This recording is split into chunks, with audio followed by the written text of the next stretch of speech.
जंगल मध्य एक गछरु जड़े अचिन्हा युवकंकर झुलंता मृतदेह उद्धार होईछि।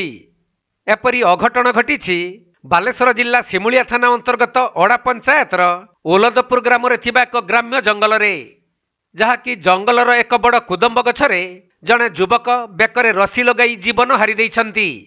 तेबे ग्रामवासी माने देखिबा परे सिमुलिया पुलिस को ए नै खबर देइथिले। हेले घटनास्थल रे पुलिस पहुंचीबारे विलंब होइथिबा बेले सेठारे लोकंकर प्रबल भीड़ जमिथिला।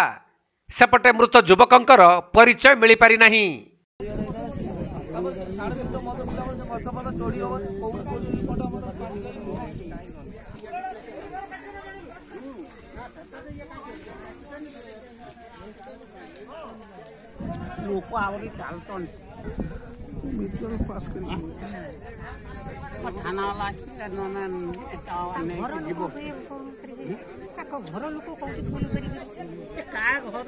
बालेश्वर जिला सररू सुमंत दास रिपोर्ट, कोणार्क लाइव।